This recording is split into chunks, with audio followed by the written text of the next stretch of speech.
Welcome to Considering 828, a live stream about theology and what it means for real life.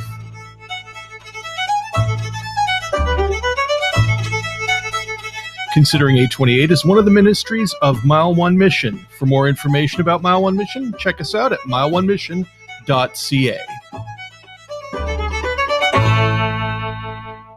And I'm your host, Steve Daw. Well, welcome to another week of Considering Questions. I don't know how many people are going to be on tonight, but I'm glad to see you here. Hello, John. Thanks for saying hello. It's great to see you here.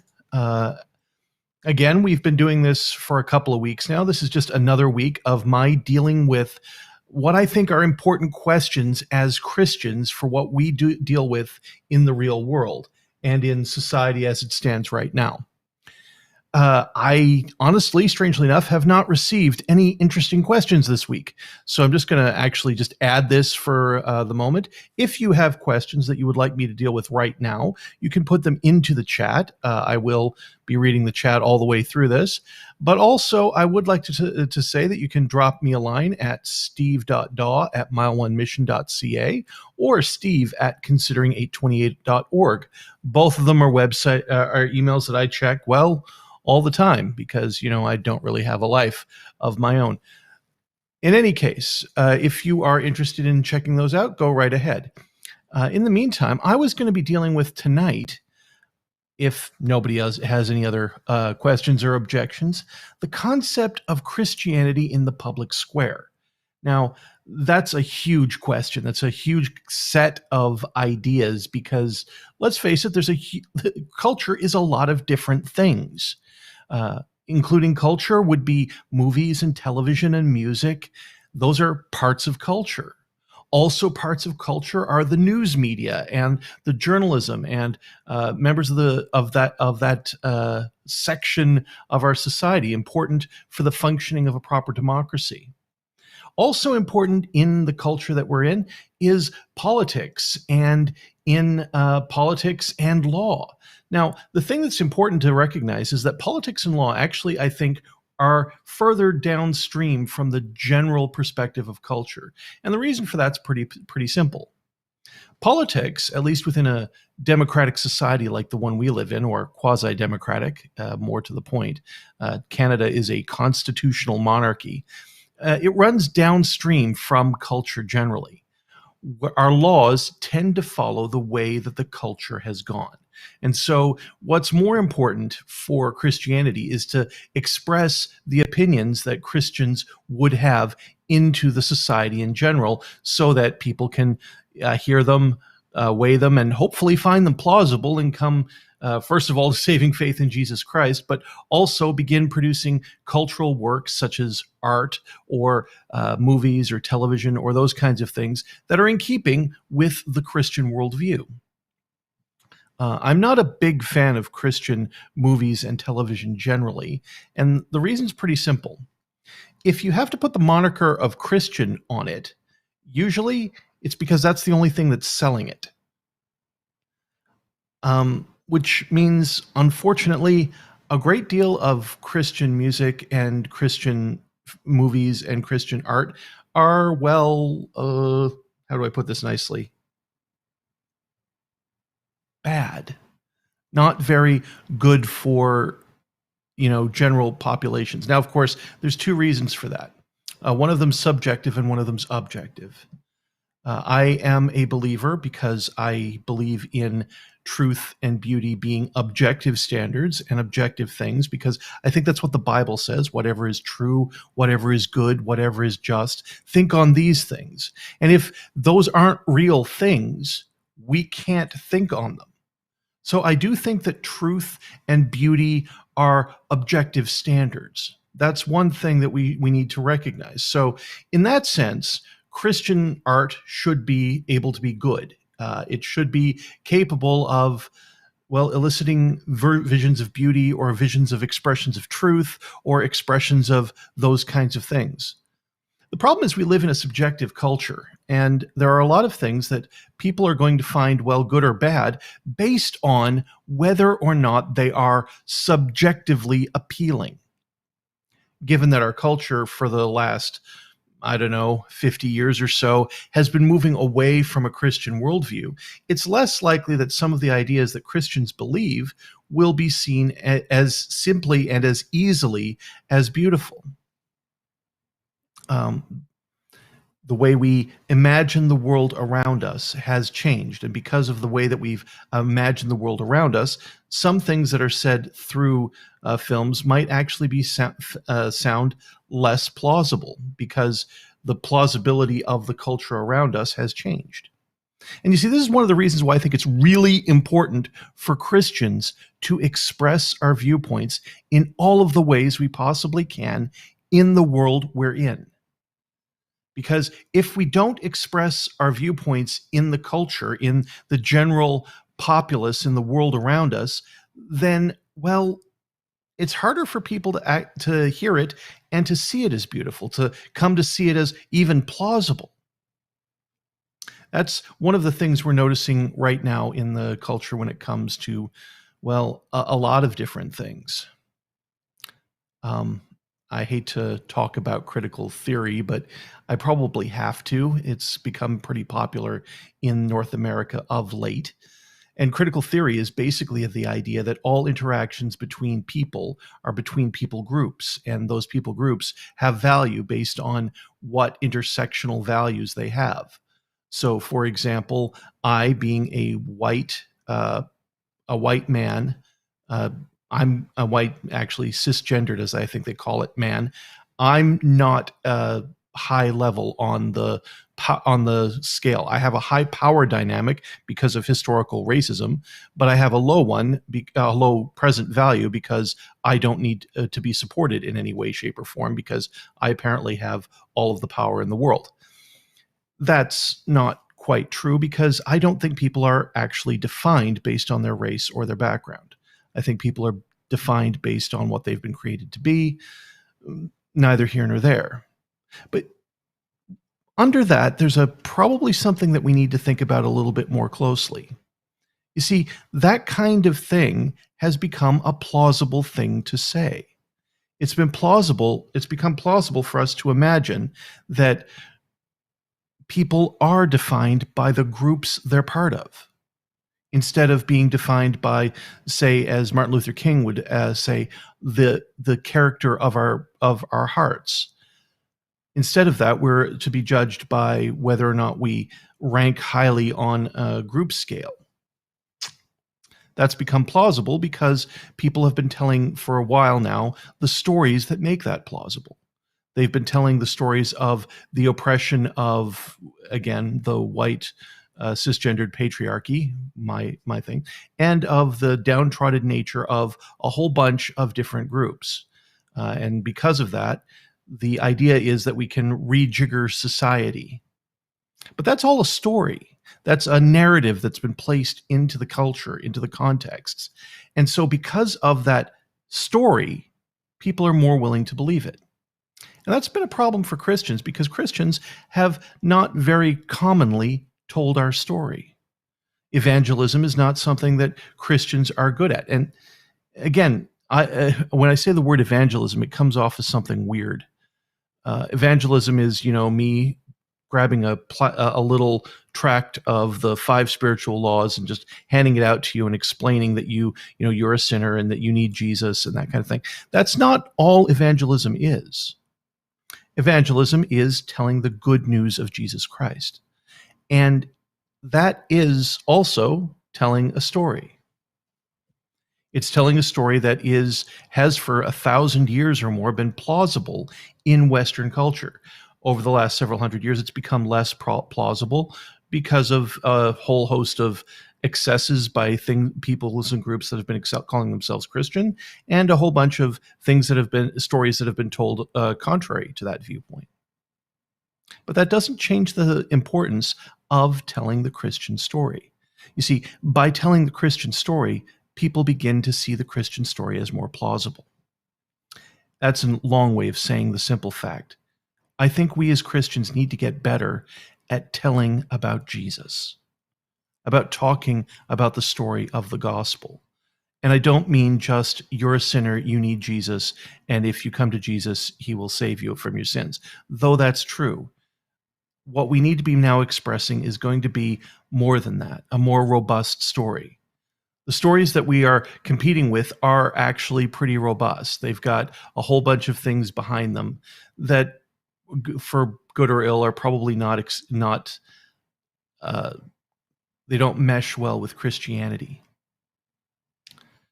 You see, and because of that, the Christian story, at least in the simplest form, becomes a heck of a lot less plausible. It's the reason that you'll hear people talking about, how could Jesus die for my sins? Why does anybody need to die for my sins? That's because the concept of sacrifice for the sake of sin has been denigrated. It's kind of been thrown out there because we can have love without any kind of cost. Part of the story that we have. Did God actually create the world good? That's been a story that's been undercut by a whole bunch of scientific theories that overwhelm the general viewpoint, and actually the atheistic formulations of those theories. And so it becomes less possible to be able to say that God created us good, because the idea that God created us has become less plausible through the statements of a whole bunch of different stories. All of this is to say, I think that the biggest problem that Christians face isn't that we don't evangelize, that we don't tell people about Jesus. It's that we don't tell about Jesus in a complete way. We as Christians need to believe the gospel. We need to live the gospel in truth.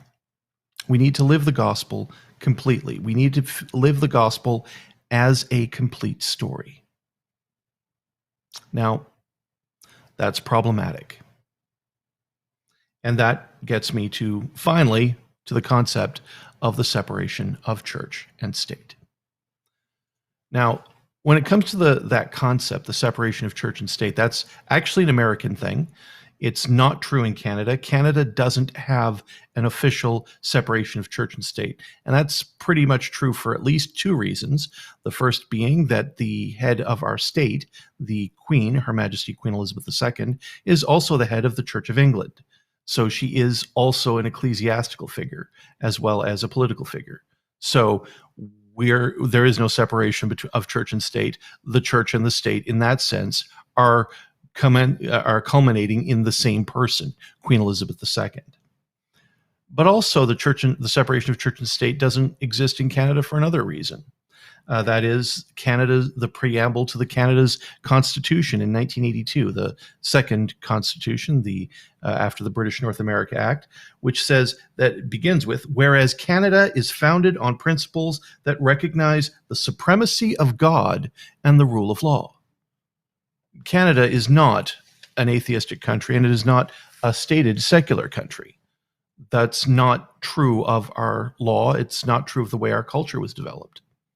But still, we have an idea of a separation of church and state, a narrative that somehow we can be separating the church, our religious beliefs, from the way we function in the society. And that's why we use the concept of the separation of church and state. And the problem isn't the culture. The problem is Christians. The problem for Christians isn't that the state or that the society out there is secular. That's going to be normal. People who don't actually believe in Jesus are going to be, acting like they don't believe in Jesus. That's not a surprise. The problem is that we as Christians have a very weak, I think, surfacey kind of understanding of what the gospel is and about what Christianity means for our lives. And because of that, it becomes plausible to people outside to tack on the worldview of the secular world and live according to it. Christianity becomes a tack on, an addition to a normally lived life. A Christian is just a person who lives a normal average life, who is a pretty good person during the week like everybody else, and just goes to church on Sunday. Well, that's not what any religious position is, and it's most certainly not what Christianity is. Christianity says weird things, like in Romans, where it says, be transformed by the renewing of your mind, that by testing you may discern what is the will of God. Be not conformed to this world, but be transformed by the renewing of your mind. It says strange things like that we need to live according to the gospel of Jesus Christ, that we need to follow our lives need to example the truth of Jesus Christ. And that's more than a tack on. That's fundamental to who we are as believers. Again, I said a couple of weeks ago that I used the old Brennan Manning quote that DC Talk made famous in one of their songs. The single biggest cause of atheism in the world today is Christians who confess Jesus with their lips and then led on by their lifestyle. That's what an unbelieving world simply finds unbelievable. That's partially true. It's also partially false. The problem isn't that we just led on by our lifestyle that we don't believe in Jesus. It's that we make Jesus a small part of our life, only a part of our life. We make the King of Kings and Lord of Lords, the creator of the universe, who upholds the universe by the word of his power, we make him a tack on, an addition to our lives. We think things through based on what is wise for us, and then we tack on a Christian thing afterwards. It shows itself in a whole bunch of things. It's the reason that we as Christians so regularly avoid church. Why church attendance has gone down over the last 50 to 100 years, because people have simply stopped believing that the church was important, because they've stopped believing that Christianity is central to who we are. I guess I'm ranting here because I think there is a deeper problem with the culture than merely a whole bunch of laws, or than what we can do by voting in things or voting for specific politicians. I think the biggest problem is that we as Christians don't live like Christians. We don't talk like Christians. Most especially, we don't think and feel like Christians. You see, when Paul says in Romans 12 that we need to be not conformed to this world, but be transformed by the renewing of our minds, he doesn't say we need to be transformed by the renewing of our talking. We need to be renewed by the transformation of our voting. Those may come about because of what Paul says, but that's not the main point. The main point is that becoming a Christian is centrally a change in who you are. It's a change from a person who is enslaved to sin, who seeks after the wrong thing naturally, who is naturally a rebel to God, and changed suddenly. Behold, the old has gone, the new has come. An old heart is removed. The heart of stone is taken out and replaced with a heart of flesh. And those of you who are believers know where I'm getting these verses. Yeah. That's a central differentiation. And if that central differentiation has not happened, all the surface words in the world are not going to change anything. Our ability to pretend to be Christian will not last.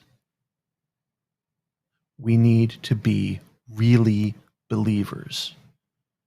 That means centrally our thoughts have to be changed. Our ideas have to be changed. The way we value things has to be changed. And that will change the culture.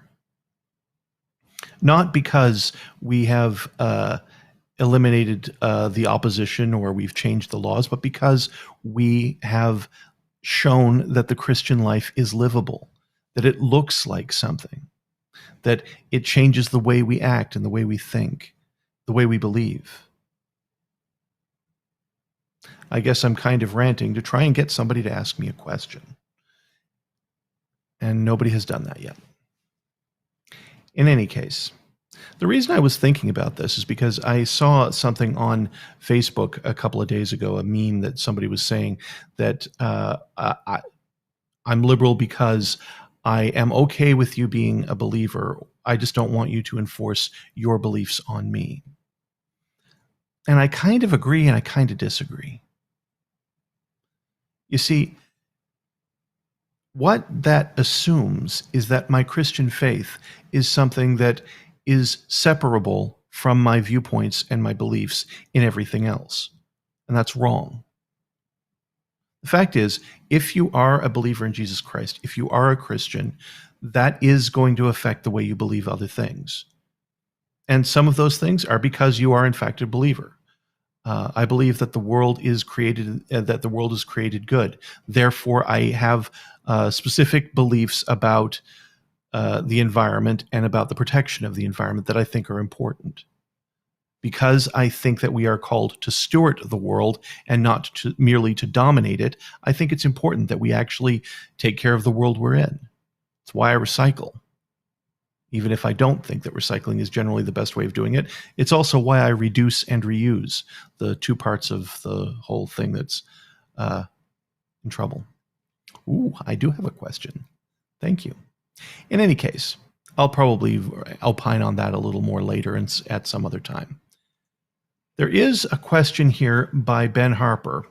What's the difference between Arianism and semi-Pelagianism? Now, I dealt with that a little bit on Tuesday night. On Tuesday nights, I do a theology session, and I've been dealing with the concept of grace alone. And I talked about this week on Tuesday night, Pelagianism and semi-Pelagianism, because that's important when it comes to the doctrine of grace alone. Christians believe that we are saved by grace alone, apart from works of the law. Actually, I think that's what Christians believe generally, whether we're Protestant or not. Now, that's going to be different between another dichotomy. Pelagianism and semi-Pelagianism are dichotomies against something called Augustinianism. Augustine of Hippo espoused it, and I think is the correct understanding of the Bible on this point. Just to let you know, Pelagianism is the belief that humans are born inherently good, that we are naturally capable of having a desire for God and the desire to seek after God. Pelagians would say that there is no such thing as original sin, that we have the freedom to be able to choose God or not, right from the beginning, right from the get-go. There is nothing that God has to do to give us extra ability to do that. Pelagian would also say that after conversion, you don't need any specific help of God to be able to live a holy, sinless life. You can live in obedience to God completely after becoming to saving faith in Jesus Christ, because you have the teachings of Jesus, the teachings of Moses, and your own free will, all gifts of God, and that's where they would believe is God's grace. A semi-Pelagian, which means half Pelagian, believes that though we have free will to come to saving faith in God, but after that, God will give us power to be able to live a sinless life after that. So they would say that we have the free will to come to God, but after that, God gives us the strength and the gift to be able to be sanctified. So they would see that sanctification, the progressive bettering of the Christian, comes from the gift of God. So that's the Pelagian perspective. That neither of those perspectives is Christian. The reason is pretty simple. In sin did my mother conceive me. Every desire of my heart beforehand is wicked. As Romans is going to say, we are born as slaves to sin. Not merely people who have a free will to choose sin. We have sin. Now, That's Pelagianism and semi-Pelagianism and the Christian perspective. There is, after the Protestant Reformation, there was another thing that rose up, a dichotomy between two major camps in belief about how God works. That's Arminianism and Calvinism. Calvinism after a guy named John Calvin, Arminianism after a guy named Jacobus Arminius. And they kind of compass the whole understanding of how you get saved. Calvinists believe that in order to be saved, God has to do a special work in your heart. And if he does the special work of your heart, in your heart, of regeneration, you come to saving faith as a result of God's work in your life. The Arminian believes that God does a specific work in your life to overcome the sin nature, to give you the free choice to come to saving faith. Both would state that there is prevenient grace of some form that God does on the sinner. And in that case, both of them avoid the concept of Pelagianism or semi-Pelagianism. So technically speaking, an Arminian is not a semi-Pelagian. They are semi-Pelagian in another sense. They're actually saying that we have free will, and thus they are taking some of the ideas of Pelagianism and putting it into their theology. But technically speaking, they're not Pelagian in the sense that, well, both Pelagianism and semi-Pelagianism are heresies. Pelagianism was noted as a heresy earlier, and then a little bit later, semi-Pelagianism was noted as a heresy at the Council of Orange in about 514. So those are heresies. Arminianism is actually a major camp of Christian belief in the world today. Most evangelicals would be some form of either an Arminian or a Calvinist. Most, honestly, are Arminian. For example, Catholic theology is unapologetically within the Arminian camp. Now, again, I have to point this out. When I say Arminian and Calvinist, I don't mean that they are following John Calvin or following Jacobus Arminius. For example, I am a Calvinist, though I think Calvin is wrong on a lot of points. Some other day we can sit down and talk about where I think Calvin is wrong. And people had Calvinistic viewpoints before John Calvin. In fact, Augustine had very strongly what we would call now Calvinistic leanings, and he was born about 1,000 years before Calvin. Just the same, Jacobus Arminius was after Calvin, but Catholic theology is, broadly speaking, Arminian. It believes in a free will that's given to us by God's prevenient work. So that's, for Ben, that is the difference between Arianism and semi-Pelagianism. So Amanda is actually listening and asked me a question, something different. And actually, she asked the question, what does supralapsarian mean? And no, she didn't spell that wrong. That is in fact correct. And this is kind of a weird inside baseball theology thing. But okay, if you're a Calvinist, you believe that God wills all things to the counsel of his nature. He has essentially two wills. So first of all, he has the revealed will, which is what you see in Scripture. Then he has a secret will of what actually happens. Calvinists would say that God has exhaustive knowledge and foreordination for all of nature. Now, that leads to a big question. Those of you who have gone to Sunday school and have learned your Bible stories recognize that there was a time that Adam and Eve lived in the garden without sin. So there was a time when they didn't have sin. Then the snake comes to Eve with Adam nearby, seduces Eve to grab a fruit from a tree. We don't know if it was an apple or not, contrary to popular opinion. So that's why I'm okay using apple products. I don't think it actually means the sin of Adam. But anyway, Adam takes the bite of the fruit and becomes a sinner. So the big question for a Calvinist then is, did God preordain the salvation of the world through Jesus and all of the ways of dealing with sin after Adam fell, the lapse, or before Adam fell? So there's two different camps. One camp says that God's foreordination started after the sin. So God was, created the world, created Eve and Adam, and created the Garden of Eden, and said, "You be fruitful and multiply," and all of that. And then the sin happened, and then God said, "Oh my, I have to fix this," and fixes it and sets all of nature up to glorify himself through the death and resurrection of Jesus Christ, gives the proto-evangelion in Genesis chapter 3, saying that the seed of the woman will crush the head of the serpent, and that's all as a response to the lapse. That position is called infralapsarianism. So that's infra, within the lapse. So the thing that's setting the whole thing up, the big bracket over all of history, is the sin. Supralapsarians believe that that God actually set up all things according to the foreknowledge of his will, including the first sin. Now, that comes to a problem, because God is not the author of sin.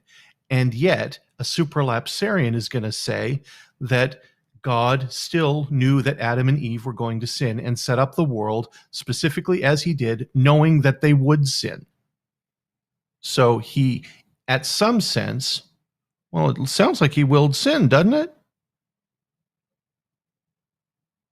And as a result, but anyway, the problem is going to be that sounds like God has ordained sin. The Calvinist usually will respond, or the supralapsarian Calvinist will usually respond with a Bible passage, a Bible verse, response that Amazing Technicolor Dreamcoat guy who the last of the sons, what was his name? Anyway, that one of the brothers said to the other brothers in Israel, or in Egypt, just as Jacob died. And that was, what you have intended for evil, God has intended for good. And so the concept there is God can have good intentions for what is for us sin. Joseph, thank you very much, Amanda. I appreciate it. In any case, that's supralapsarianism and infralapsarianism. It's kind of a really inside baseball thing, but if you want, you can drop that now at parties, and people will think you're crazy, like they do for me all the time. John Troke points out that Calvinists are known for their facial hair. The more luxurious and full your beard, the more Calvinist you are. I would normally completely agree with the good Mr. Troke with that, but my beard is kind of scraggly and small, and I get a big bald spot right here if I try to grow it out. So, and I am a pretty good Calvinist, I think. Therefore, that can't always be universally true. Alrighty then. So, again, thank you for actually bringing me questions this week. If you could, please give me a few questions in advance, so that I can actually have something to respond to next week. I will continue to do these on Thursday nights. I am debating changing the format a little bit. I will be talking about that later. I might actually try to get somebody else to banter with. And so as a result, hopefully we'd be able to figure that out. Amanda tells me that my good friend Daniel, her husband, would point out that good Calvinist is a contradiction. And he's probably right. After all, Calvinists believe that we are totally depraved. And so, yeah. Actually, an Arminian could claim that there is such thing as a good Calvinist. A Calvinist couldn't claim to be a good Calvinist. Anyway, neither here nor there. Anyway, thank you for tuning in. I apologize for the rambling nature of this evening. I do rather enjoy talking to people, so hopefully this will continue on. If you have added questions, I will point out that you can drop me a line at steve.daw@mile1mission.ca or steve@considering828.org. I'm thinking that in the future, I'm probably going to have somebody else with me here. So I might do interviews, I might do banter. We'll see how it goes. In any case, drop me a line. Let me know how things are going. And yeah, thank you for showing up. I hope you have a great week.